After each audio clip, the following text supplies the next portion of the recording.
Lutino wano ku Radio Simba Peter Kibazo mu studios egikwanjuliro sibyeyo tya ampuliriza yakoze olwaleero weebale wonna woosinzira okutuuliriza tukwebaza okubeera ng'okola bw'otyo Peter Kibazo lembera mu studios za Radio Simba okwanjulira program Lutindo ennaku za mwezi lumu omwezi gwa July. Oh, sorry. Omwezi gwa June. Kaspidi. Ababalira mu financial years guggwako. Ababalira mu calendar years tuguli wakati. Ampuliza olunaku lw'olwaleero ensonga ze ngenda okukoonako zijja kubeera nga zitambula mukko okuva wano ewaffe tweyongereko ebweru wa wano. Naye nga kamera okuleta keyboard yange naye nga olunaku lw'olwaleero Palamenti etudde oba olukiiko lwa Palamenti olugaba emirimu lutudde okwekenneenya baminisita Mwami Museveni be yalonda luggyeko abo abagwanidde okubeera baministers. Mwabo bajja kwekenneenya minisita ali required okujja mu kakiiko bulembwe naye presenting amaaso g'akakiiko ne boogera naye ne bamubuuza ebibuuzo ne batunuulira CV ye okugwanira kwe omulimu gwe bamuwadde n'obutagugwanira era bonna babaddeyo balina we baatudde nga balinga abaatudde mu ssomero ng'obalaba naye sirowooza nti babadde ne tension kubanga palamenti yaffe ndowooza sijjukira baminisita bangi nnyo abaasindikibwa mu palamenti n'eremererwa okubayisa nga baminisita abeetengeredde mu mbeera eyo naye nga babaddeyo bonna buli gw'omanyi gwe balonze okuggyako minisita wa education tazze leero tusabe nti anajja omulundi guli ya-interactinga ne palamenti ku Zoom bamuwa Zoom linki ku mulembe gwa Aneta Among n'ajjira ku linki ya Zoom n'ayogera nabo oba oliawo ne ku luno bwe gunaaba oba oliawo anajja simanyi ate ebifaayo mu mateeka gaabwe tebateekeddwa tubuulira nti Kibazo baamuganye oba gundi baakoze bwe bati nedda bateekeddwa kuweereza appointing authority ne bamuwandiikira ne bamugamba boss waategedde ono gwe watumye omulimu afaanana bwati ne bwati oba ono gwe wagutumye gumulemeredde mu mbeera bweti naye mpuliriza akawungezi k'olwaleero nasazeewo okutunuulira akabaate akoolekedde abagwira mu ggwanga lya South Africa. Eggwanga lya South Africa okumala emyaka mingi libadde eggwanga erimu ku Bafirika gye baddukira okweyiya nga tetunnaweza mwaka gwa 1994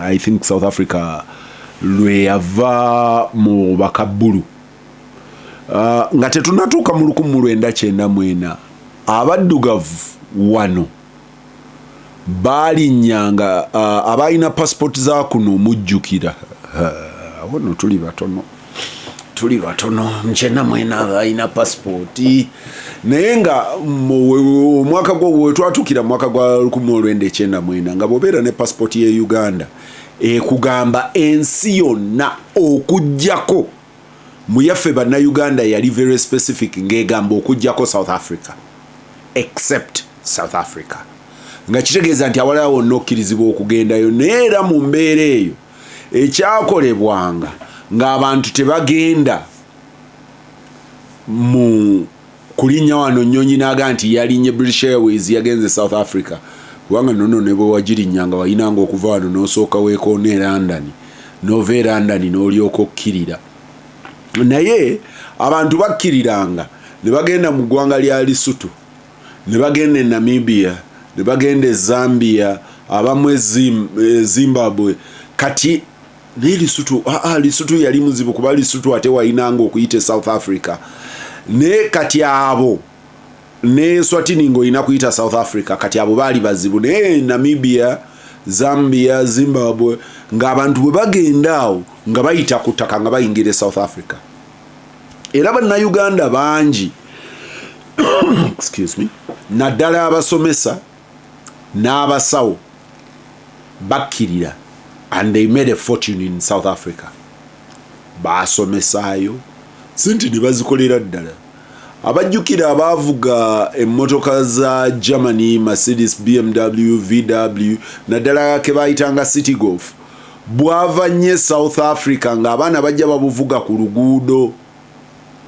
Of course mukyenda mukaaga baggula, mukyenda mwena baggula, okugulawo okwekyenda mwena era kwayamba bannayuganda n'abamawanga amalala naye bannayuganda bakifunamu nnyo. Bannayuganda bangi abasawo, abasomesa, bannamateeka, ba-engineers ndowooza nedda bakkirira South Africa ne bafuna emirimu ne bagikolera ddala era obukugu ne bubeerayo ng'amalwaliro gaayo naddala agajjanjaba abaddugavu galimu abantu baakuno bangi.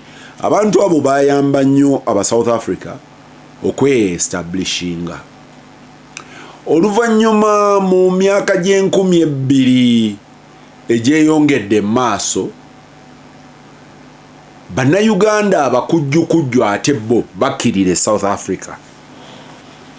Mulimu abazanya firimu nti basawo ba kinnansi abawerako ku bba amazima gali nti tebaali basawo ba kinnansi naye baali bayiga eddagala nga banoga ebikoola, omululuuza, makaayi, kiri ekirala bakiyisaani bakiŋŋambye eggulu kimaakulaata kyani bwe kityo bwe bityo ne babinoga ne babikaza ne bagenda e South Africa ne babiwa omuntu naawona. Omuntu abadde alwadde ekifuba ne bamuwa ebbombo nga baalikazizza ne liwona. Kati abantu ne babaagala nnyo bwe baavaawo ne batandikira ddala okukola obusawo. Obwo buba Buganda, simanyi nti obwo buba busawo Buganda oba busawo South Africa, but whichever way baatuuka ne bafuuka baakafulu era eyo ne bakolerayo ddala amaka okusinziira ku ani source ya data wo. Kigambibwa nti bannayuganda abali e South Africa bali wakati wa emitwalo ebi abali e South Africa abali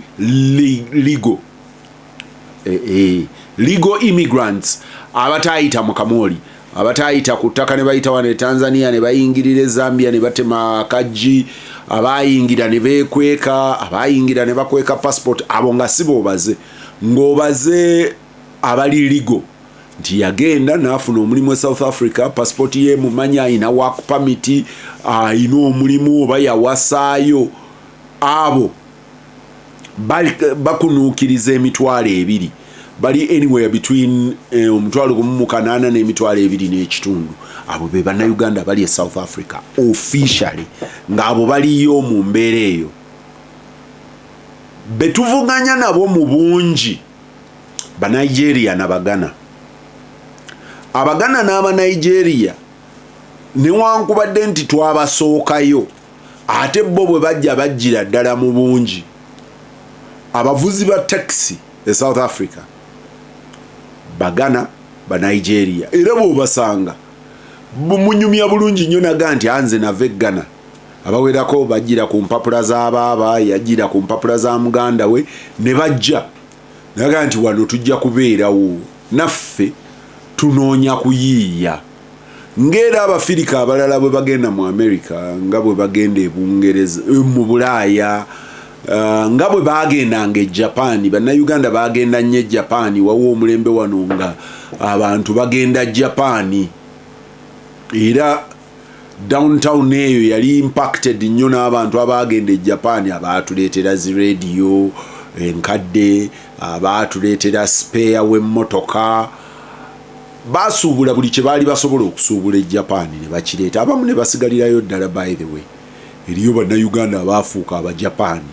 The next destination eri abantu ba wano I don't think it was the next. Among the big destinations eriyo abantu bawano yali Nordic countries ezo. Sweden eyo myaka gy'ekinaana egyasooka ne okutuukira ddala mu 9 awo nga atandika. Bannayuganda nayo baasengerayo ddala ne babeerayo. Of course our destinations zibadde Bungereza, America, Canada, awo bannayuganda baafuulirawo ddala waabwe n'oluganda oluwulira. Mukwano gwange Enoka Kiyaga Mayanja ayina ekkanisa ebuulira mu Luganda e Bungereza, ayina ekkanisa nga yo ebuulira mu Luganda e Bungereza. Ate Enoka ndowooza Enoka musajja Reverend e Bungereza, musajja wa Katonda abuulira njiri mu province ya Anglican Church yayo. Nampuliriza eyo sigendaga eyo, nzija wano mu Africa. Ennaku zino eriyo ekyabaluse e South Africa okuva mu 2018 okutuuka kaakati. Kijja kyeyongera naye abasajja aba South Africa ate abaddugavu balumbagana baddugavu bannaabwe. Mu 2008 abasajja beekuma mu jjulume ne bagaa nti nedda era batta abantu. Ndowooza mu 2008 baakunuukiriza abantu 7 be batta ne bayinjaringa abalala, abamu ne babagoba mu maka gaabwe. Bagamba nti thousands of foreign nationals suffered attacks. Era attacks ezo ne zifuna international attention. Njogera ku 2008 egy'emyaka 10 meka 26 egy'emyaka 18 emabega. Abantu babalumba, abantu baffe wano babadde baweereza abaana baabwe okusoma South Africa. By the way, South Africa bw'oba olina omwana wa university, ze zimu ku destinations ezisinga mu university eziri affordable. Sigambye eziri cheap, ngambye eziri affordable. Nga bw'ogamba ng'ensimbi zaabwe kyenkana zifaanagana ze twandisasudde wano e Makerere oba ku university ya kuno gy'owulira nga gye baseera. Ani atera okuseera wano mu university? Uganda Matters ne UCU be bamanyi nti abo baseeraseeramu. Eyo bwefaanana naye mu 2008 obulumbaganyi buno bwali bukambwe nnyo South Africa. Abantu ne babakkakkanya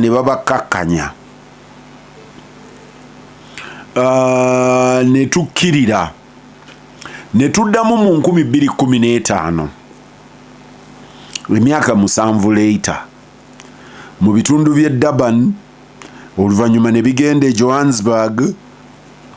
Amaduuka g'abagwira baganyaga nga bw'oba walisibye. Ampuliriza abaakula omulembe guliba wano bamanyi nti amaduuka gabanga Kampala Road tegayinanga na bagla, nga gayina glass mwereere ekiro basigala baaka n'aba South Africa bwe baali.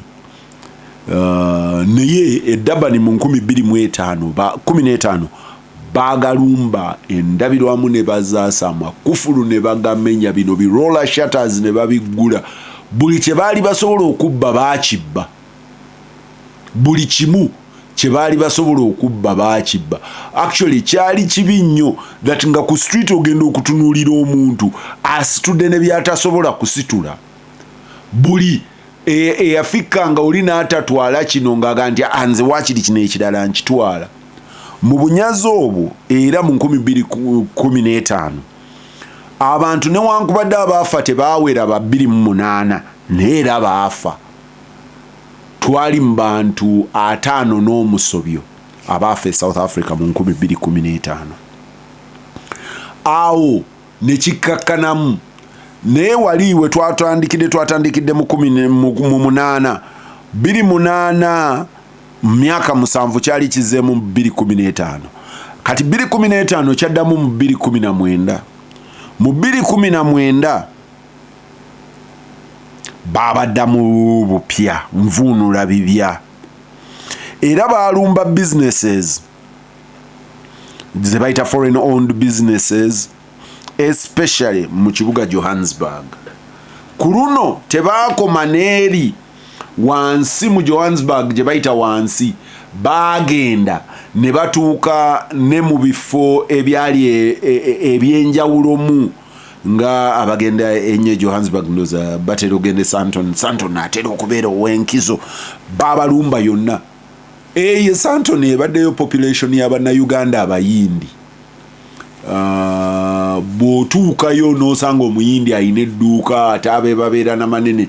Bannayuganda abayindi Sandton gye bali bangi, amaduuka gaabwe era bwakulaba n'omugamba nti ova gindi bakusanyukira nnyo, n'Oluganda balutokotera ddala. Abo be bava wano ku mulembe gwa Amini ne generations ezaddako ezo. Abo ampuliriza mu 2018 kyali kikambwe nnyo. Kwolwo abantu babatemanga ebijambiya ng'oli ogenda okumulaba ku mubiri nga bamutemye, gwe tebereza omuntu okutema ku mukono n'akutema ejjambiya, nga kirabika ng'ekyali kiwagirwa ne bannabyabufuzi baayo. Okuva olwo ate baga nti okuva 2019 kibadde kyakendeeramu okutuusa jjo ly'abalamu. Okutandika omwaka guno bazzeemu bupya ate nga bakambwe bya nsusso. Luli bannabyabufuzi baayo abawerako baasirika. Ku luno omu ku bannabyabufuzi abavubuka gwe batunuulira ennyo gwe bawuliriza, Mukulu Malema, naye yasituse n'akuba enduulu n'agamba bannange tufa. Ampuliriza bino mbyogera kubanga ekonomi ya South Africa ekonomi nnene. Wano ewaffe teriyo bw'ogamba bantu ne bataga nti gundi yali South Africa, gundi yagenze South Africa, gundi yakyadde, gundi yakoze bwati, gundi gyakolera. Bangi ddala. Ensi zaffe zibadde ziinamu kali akaga nti eno South Africa naffe tuyinamu omukono. Abajjukira no, you don't have to remember. Abasomyeko, abanyumirizibwa, aba South Africa abo, ensi zino nga Tanzania, Uganda, Zambia ku mulembe gwa Kenneth Kaunda, Tanzania ku mulembe gwa Mzee Nyerere, Apollo Milton Obote wano, oluvannyuma ne Mwami Museveni ngazze basenza aba South Africa. Actually wano Uganda twalinawo n'ettendekero lya Umkhonto weSizwe nga bali wano we batendekerwa abaali oludda olulwanyi olwa ANC nga batendekerwa wano. Kati amawanga gaffe gaafunamu kino ekirowooza nti bano abakulu twabayamba, naffe tuli entitled, basseruganda tulina kutambula nabo. Ampuliriza ebyo simanyi oba byakola, naye oluvannyuma lw'1994 South Africa, oluvannyuma lwa 1994 South Africa wakolebwawo program gye bayita African Empowerment Program oba the Black Empowerment Program. Program eyo oluvannyuma lw'abafuzi b'amatwale, not bafuzi b'amatwale, abakabbulu okufuga South Africa ne bagitufutubalako okuva lwe yafuna obwetwaza. Abasinga obungi tebamanyi nti South Africa actually yali tekyafugibwa Bungereza nabe Bulaaya. South Africa yali yafuna obwetwaze ndooza mu 1904 we waliwo of independence ya South Africa around there. Bwembanga omwaka sikotinze mukyamu, bwemba nkotize mukyamu abajjukira ebyafaayo mu ntaasi. Naye ndooza 1904 South Africa efuna obwetwaze okuva ku Bungereza ne batandika okwefuga. Naye aba South Africa abaafuna obwetwaze baali bakabbulu. Abakabbulu be baafuna obwetwaze obwo, era obwetwaze obwo ne babeera ng'eggwanga lya South Africa bali awuddemu. Baawuddemu bano abaddugavu gye babeera n'abazungu gye babeera. Kati obwo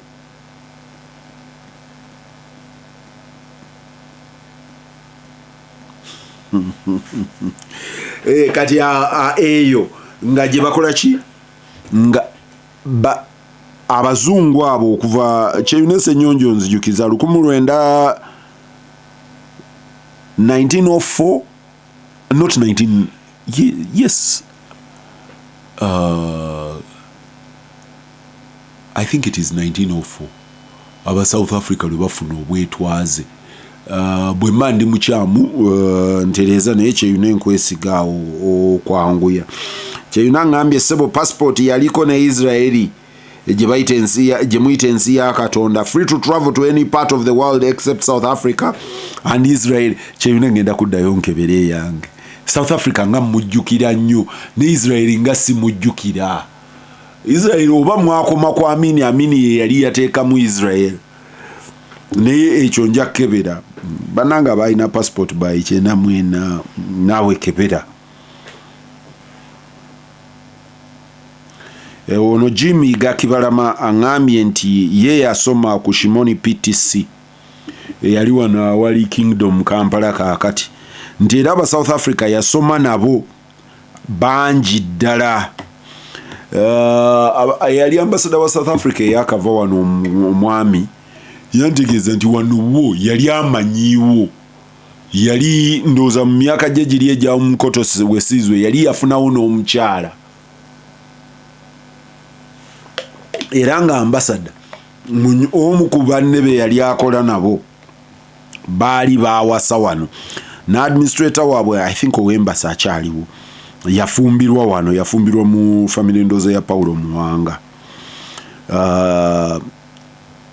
Nyeche nasabye okumpeereza oli si kyeyampeereza oli yampeereza kirala nzinadde nsaba South Africa lo yafuna independence sigambye apartheid lwe yaggwa mchenda mwena. Herbert Dungaman angamba nti kiri the plant jembadde njogerako bannayuganda abagenda okukola obusawo South Africa gye bagenda nayo bali bagiyita ekibwankulata. Tondiise ngo naye akiise ekibwankulata. It sounds like that. Bw'onoobanga onimbye era ejja kuba yantereeza. Ampuliriza awembadde nti aba South Africa bano abaakola emirimu gyabwe gyonna ne bava eno kati abantu baffe mu Africa abawerako baali balowooza bafuuse ba shareholders e South Africa n'olwekyo nabo balinayo omugabo era bagendayo bangi emirimu ne bagikola. Nena aba South Africa the African Empowerment Program yabawa capacity. African Empowerment Program eyo oba the Black Empowerment Program yezimba the current president wa South Africa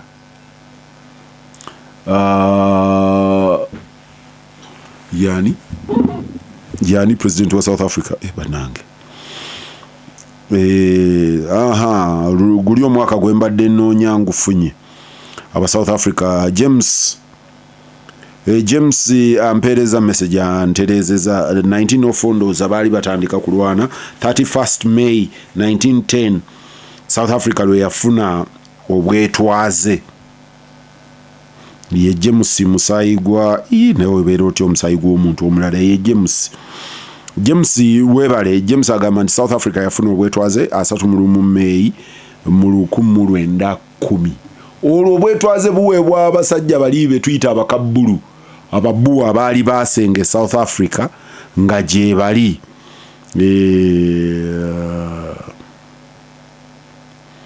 nono okuva e Bungereza naye ampeereza lwakuba ye erinnya lye siriraba. Henry Kayemba unusi Henry Kayemba no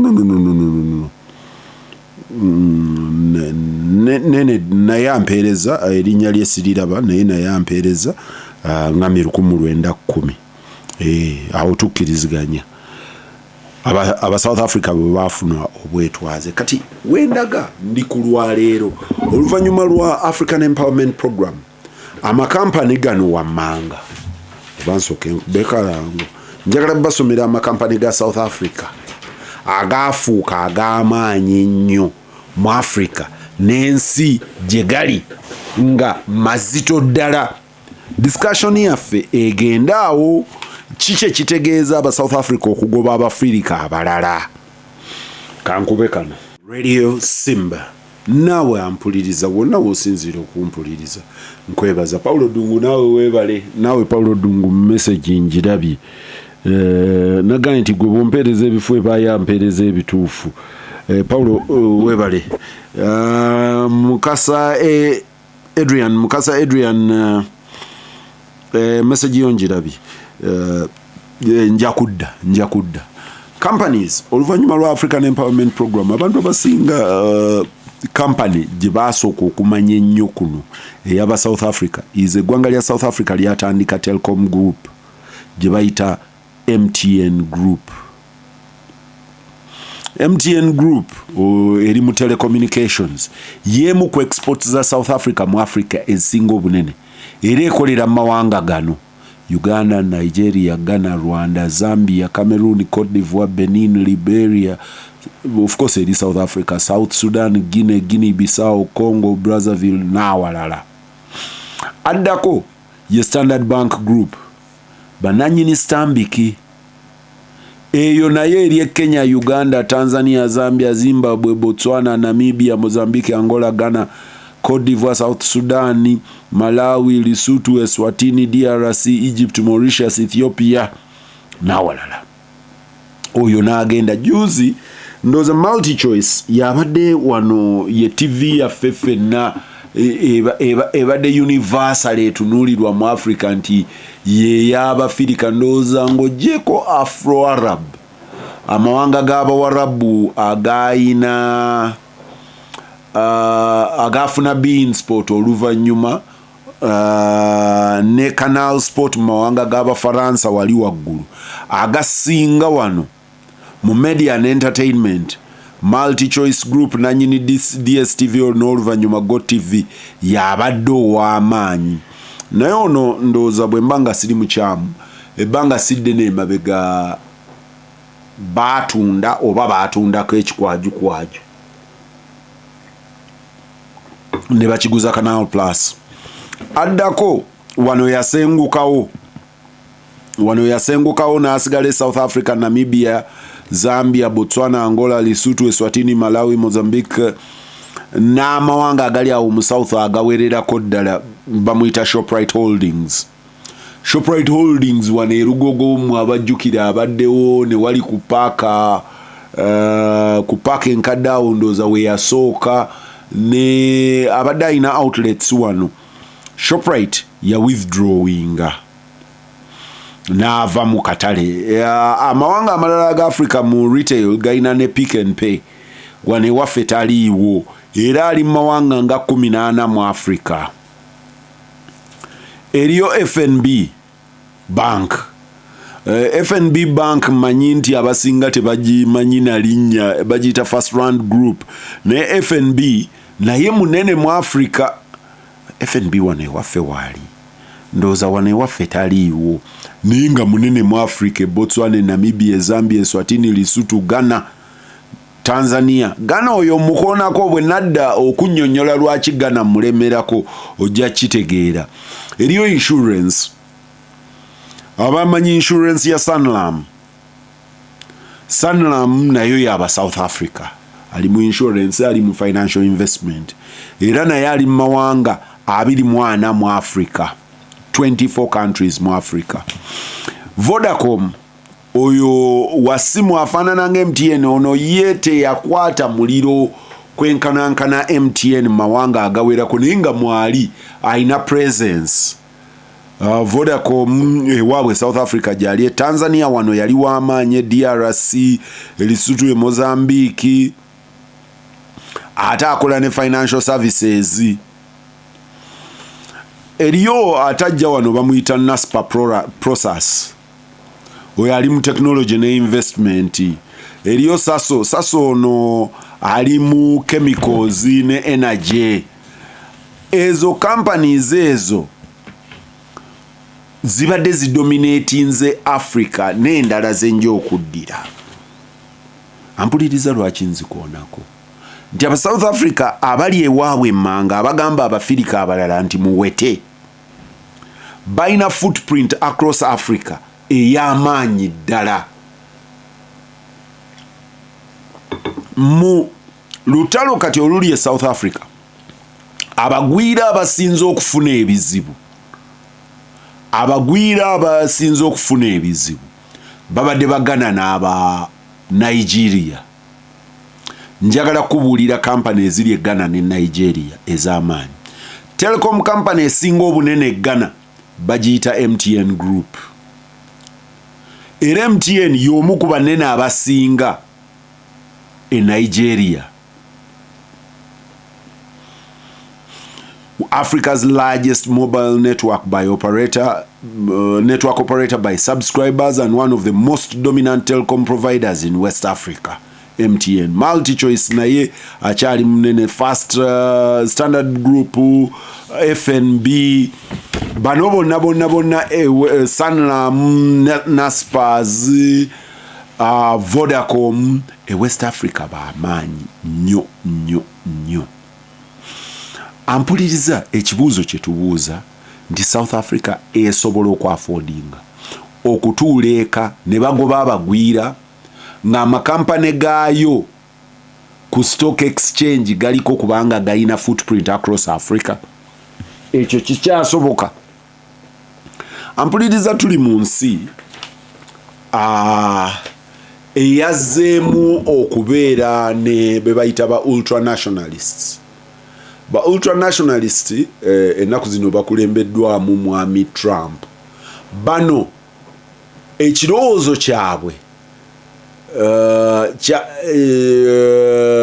kiga nti babayitanga baani bannansi wa mukange.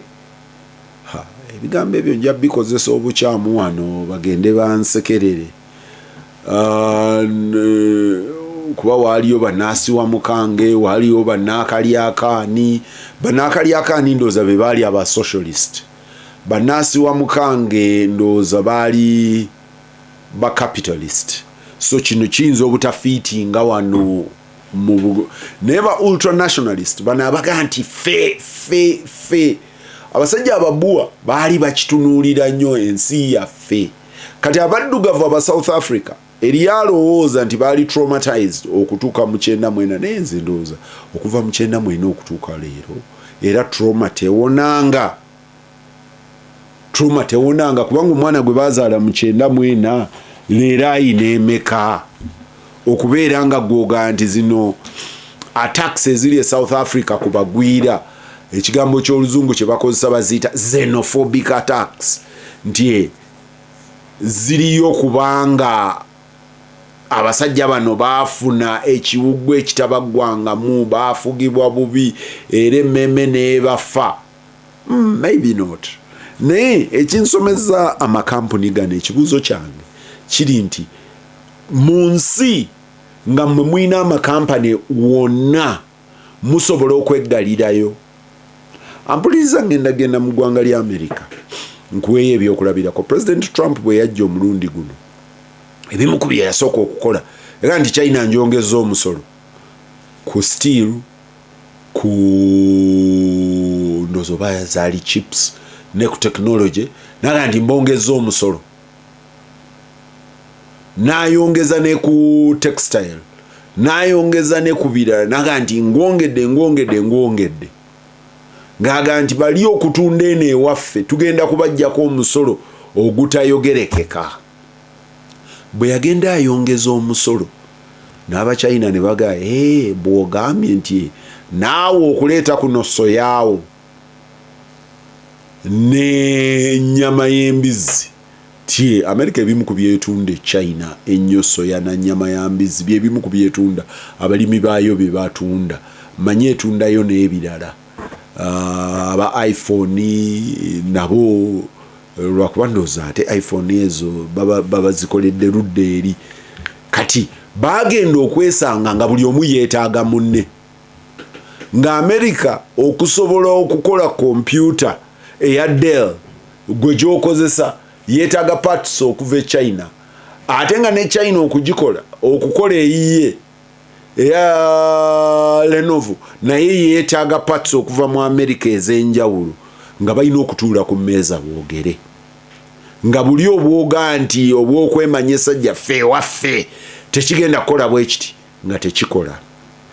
nekigenda America nerumbagana abe Europe nega nti mwe bino ne bino ne bino ne bino ne bino tugenda kuongeza omusolo ku bino ne bino ne bino n'abe Europe ne banga ogunywanga ne guteeka totuwandulira buchu nabo ne ba breaking down byatasobola kukola nga takolaganye nabo ampuliriza nti n'oli omunene nnyo yatuuka nga yeetaaga banne essaawa eno abeekalakasa South Africa bakitunulira nti ensimbi eziyingira mu South Africa n'emirimu egiyingira mu South Africa egiwerako giriyo kubanga amawanga g'Abafirika abalala njagala oteebereze Ghana nga kampuni ezimu kuzisinga obunene mu Ghana ye MTN ye Standard ye FNB ye Standard Group Bank kati Sanlam wa insurance yomu ku banene abasinga obunene mu South Africa mu West Africa basobola okubeera nga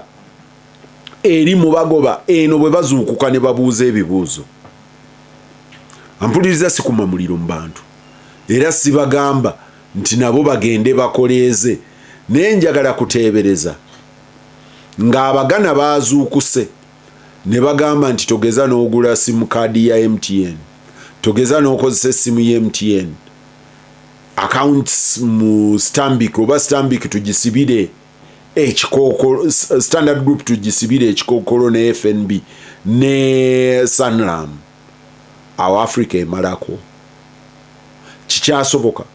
Where are the business leaders in Africa? Because mu bino byonna nadde sisuubira munnabyabufuzi kubeera nga yasinga okulumwa noonya ba business leaders mu Africa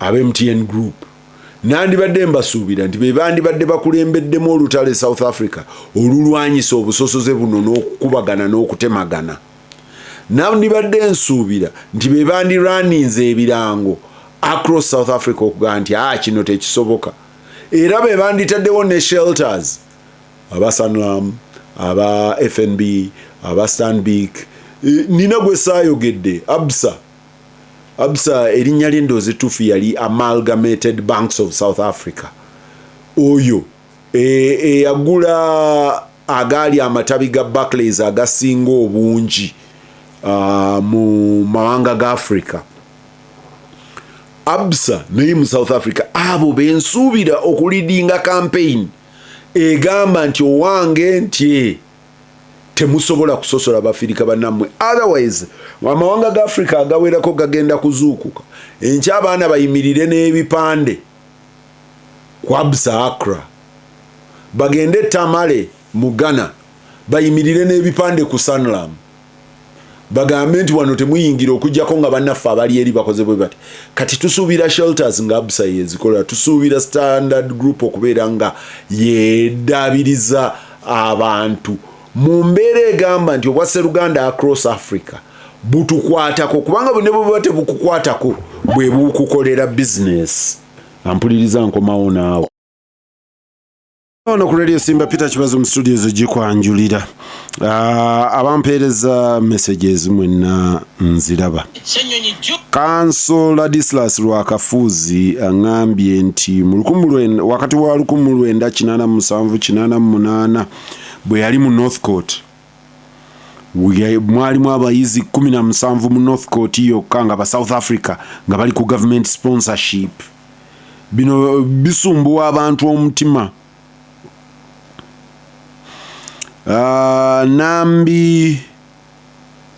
Nambi Patricia angamba Kibazo nze ndi South Africa ebimu ku bifaananyi bye babawa si bye bya buli wamu fe abamu gye tuli tukola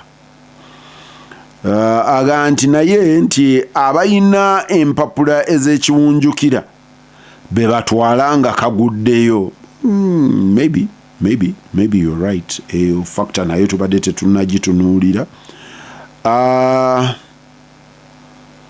Jim Chibalama angamba wano tuyina Absa tuyina multi choice tuyina game stores nti ba capitalist sibe bannasi wa mukange babayitanga ba sitakange ampuliriza Lutindo bampadde wane ensonga ezijustifyinga obulumbaganyi buno aba nti obutakola obebbula ly'emirimu eriri e South Africa teryogerekeka gye bayita unemployment and economic competition nti aba South Africa bangi tebalina mirimu ate ffe bwe tugenda ne bwe bakuwa ogw'obunusu obutono ogukola kati omusajja abadde akyakaayana through their trade union babungere bakole batya abakola mu mayina abakolawa bagenda okuzuula nga Kibaze yazze ye omulimu ali wiringi okugukola ku busente bwonna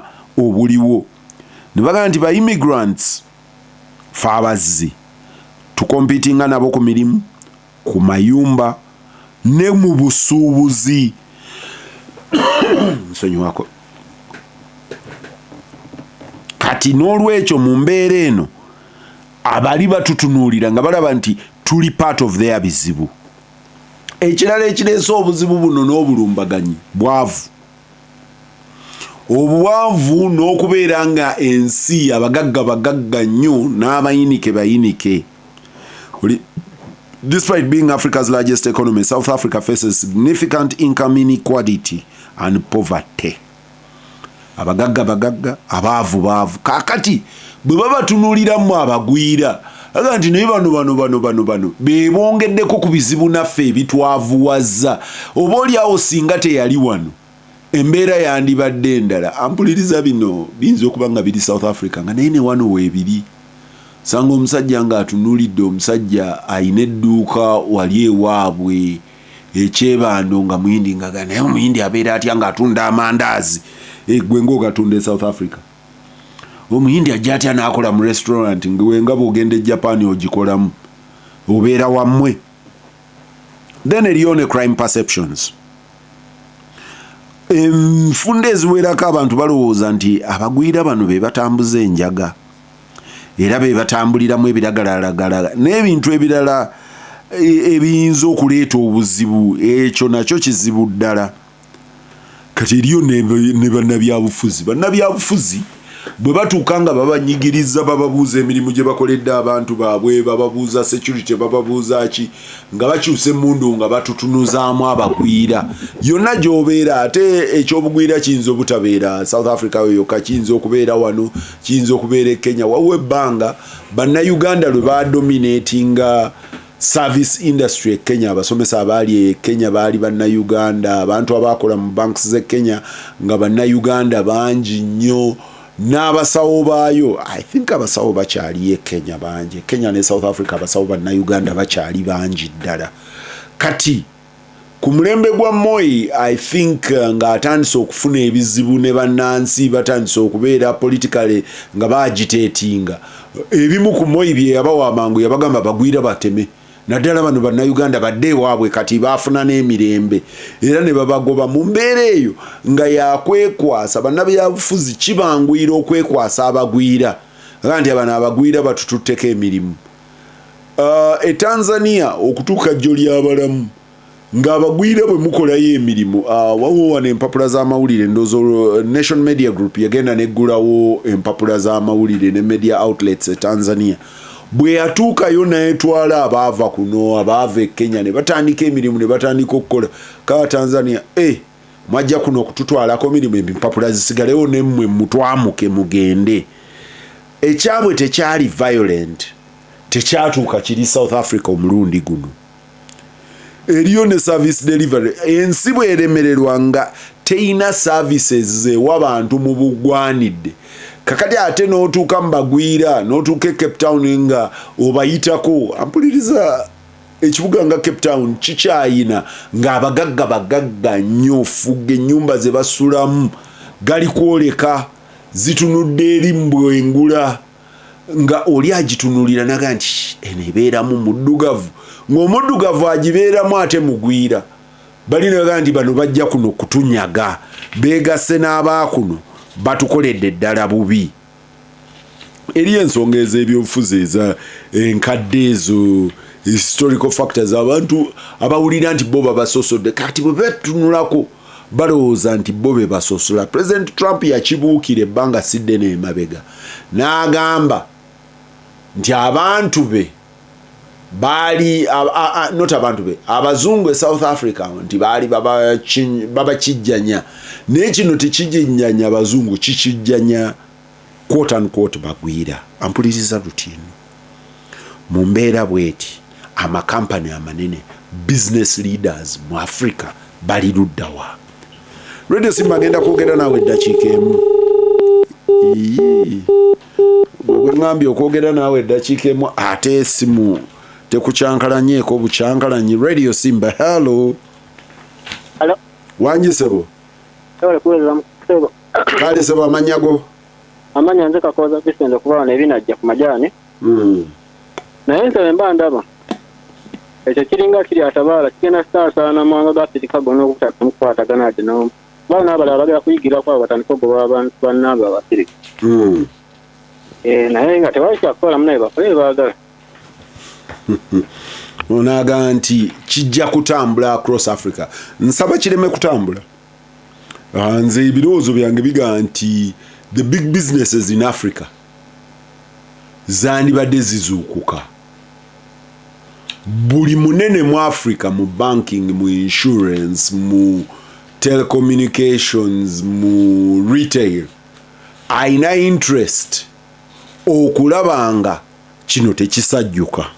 Simba Peter Kiwazo wangi sebo Pamptaiza akamukyaba na kibiina kya National Unity Platform Economy Julia muganda wange Freedom Mwami Gobi ng'agamba nti emikolo gyonna yigiddwa watu wakyali kuteekamu ssente babagamba nga beekaniikirira nti abazungu banaatuggyako obuyambi Uganda ejja kufukamira myaka 40 7 empenda zirabika nga ziyimirizawo Uganda watali buyambi.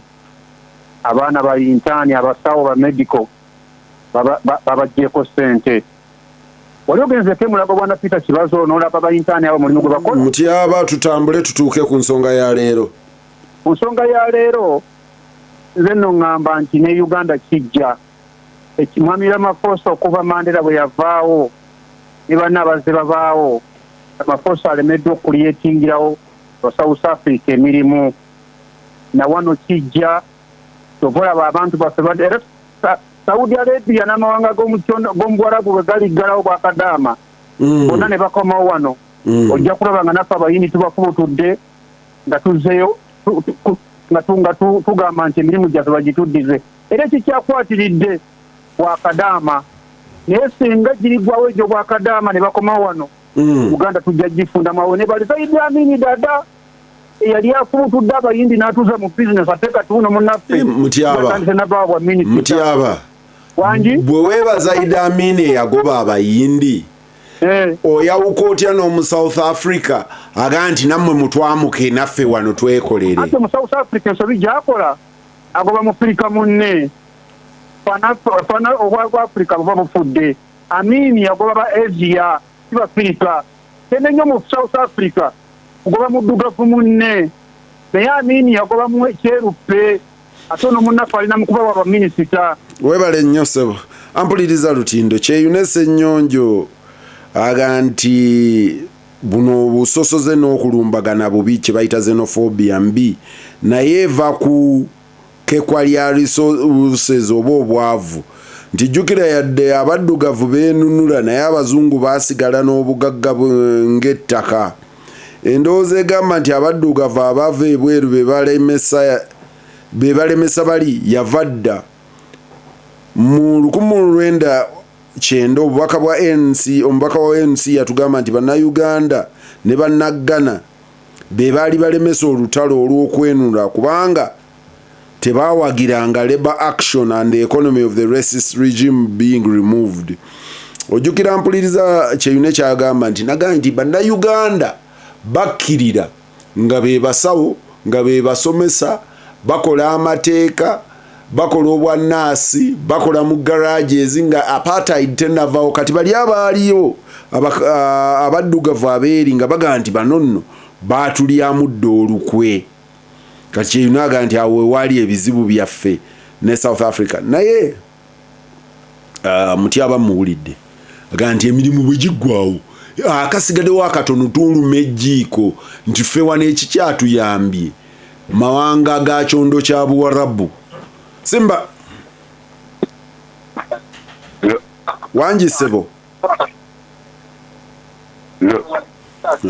mukama wange essimu yo ndooza togiwulira gwe bw'oba okubye essimu tolinda kwewulira ku rediyo yo tunyumye. Simba Radio Simba, hello. Airtime abadde mutono omusajja wattu. Simba Peter wangi sebo sebo nkulamusiza nnyo sebo. Yes sebo. Amanya Nyanzi twansinzidde wano Bukoto sebo. Yes sebo. Ensi yonna gye buva ne gye bulaga ekireetera bannaffe ab'e South Africa okugwa ku mbeera eyo. Bannansi ba South Africa mu butuufu bali mu kaaba. Kuba tebalina mirimu. Emirimu gitwaliddwa bannansi b'amawanga amalala okugeza nga bannayuganda abagenda okukolayo obusawo okufererayo obusawo. Bannayuganda bangi bali e South Africa. Naye ng'omulimu gwe bakola omukulu. Bafezi bafera obusawo bwa kinnansi, balokole bali eyo. Emirimu gyonna kwegamba ne gitwalibwa bannaffe ab'amawanga amalala. Ng'era ne bwe kiri wano e Uganda. Oba oli awo embeera eyo wano e Uganda yandijja abantu bandiwalirizibwa okubeera mu mbeera eyo kubanga bannansi bali mu mbeera ebonaabona ate bannaffe abagwira bali mu mbeera eyo eyagaza. Kuba tojja gamba munnansi yaawo emisolo okuva lwatandikawo ka bizinensi ke omugwira najja mu Uganda ne bamuwa n'ebbanga lyalina okukola bizinensi nga tagisasulira mu kusolo. Olwo tunaakola ki muganda wange? Webale nnyo sebo. Eriyo Robert Kakande Musoke. Robert Kakande Musoke agamba kibazo ndowooza obutali bwenkanya bwe buleeta obusosoze. Agamba nti teebereza wano ewaffe tunuulira omusumaali tunuulira omusomaali aba-Eritrea n'Abasudaani nti ekiri e South Africa katusabe wano agamba kijja kutuuka naye nze ngamba katusabe wano kireme kutuuka. Daudi Bukenya agamba Peter, just also to remind ourselves that the likes of MTN are now major banks too. Nti ne sente zaffe bw'otunuulira amakampuni g'amasimu kati nno wano ffe abatufutubalako amakampuni g'amasimu omulala mu Hindi omulala mu South Africa agamba nti zaafuuka na banka n'ensimbi zaffe gye ziri. Ono yeeyita Musoga informed. Don't just obsess yourself with Amin's Uganda. Until recently, Israel had zero diplomatic relationships with the OAU and African countries. In fact, Israel and USA were the last supporters of the apartheid regime. Indeed, they listed Nelson Mandela as a terrorist when he became president. Ono yabadde addamu kiri kye n'adembuuza nti ne Israel yaliko kyeyune kye yabadde aŋŋamba kuba nze mu passport mbadde nzijukira mu South Africa. Most African countries, if not all, save for the apartheid, so South Africa, prohibited their citizens to travel to Israel as well. Ekyo nkitegedde. Ampuliriza Lutindo. Kana akulya aga nti kibazo noonya oluyimba lwa Alex Mukulu oluga nti enkenene zisigale mu bisaalu n'ensuku zisigale mu nsuku n'amatooke gasigale mu nsuku ndooza kyobadde otegeeza n'ogamba ensuku zisigale mu nsuku nti erujja kunnyonnyola how we should live. Nze no sikkiriza nti tulina kubeera nga buli bamu babeera waabwe kyovudola nti nze njagala akazito tukateeke ku kampani ennene ezisinga okufunamu ng'abantu bali across the world kubanga ezo kampani ennene tezina busobozi bukkiriza busobosoze. Buli lwe zikkiriza obusosoze kiba kitegeeza nti zigenda kufiirwa. Ampuliriza tusinkana nate olunaku lwankya.